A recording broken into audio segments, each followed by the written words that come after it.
Hello, வணக்கம். பேசுகிறோம். எங்களுக்கும் உங்களுக்கும் ஒரு இரக்கம் வேணும். யாருடைய இரக்கம் வேணும்? மனுஷனுடைய இரக்கம் வேணுமா? இல்லை கிறிஸ்தவருக்கு முக்கிய இரக்கம் தேவனிடத்திலிருந்து கிடைக்க வேணும்.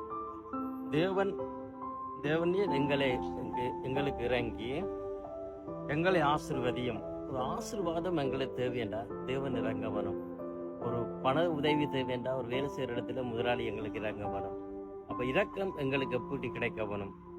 நீங்களும் நானும் வேதத்தை அதிகமாக படிக்கும்போது ஒரு இரக்கம், வேதத்தின் இந்த வசனங்கள் எங்களை கிரியை செய்யும்போது அது ஒரு இரக்கத்தை கிடைக்கும். இப்போ இரக்கம் வேணுமென்றால் ஆண்டவராக இயேசு தான் இரக்கம் செய்ய முடியும். ஆண்டவரை இயேசு தான் எல்லா காரியத்திலும் எங்களை ஆஸ்வதிக்க முடியும். இப்போ அந்த ஆசுவாதம் என்று நாங்கள் அலையிறோமே, அந்த ஆசுவாதத்துக்கு என்ன செய்யணும்னால் தேவன் எங்களுக்கு ஒரு இரக்கம் செய்ய வேணும். அதுதான் சங்கீதக்காரன் சொல்றாங்க. சங்கீதம் 67 அதிகாரம் 2 சொல்லு, தேவனீர் எங்களுக்கு இறங்கி எங்களை ஆஸ்வதித்து உம்முடைய முகத்தை எங்கள் மேல் பிரகாசிக்க பண்ணும்.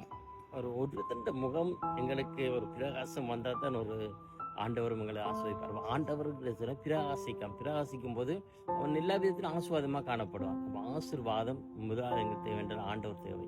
ஆண்டவர் எங்களை ஆஸ்வதிக்கும். இந்த மனுஷரும் எங்களை ஆஸ்வதிக்க முடியாது. ஆண்டவர் உங்களை ஆஸ்வதிப்பார். ஆமென்.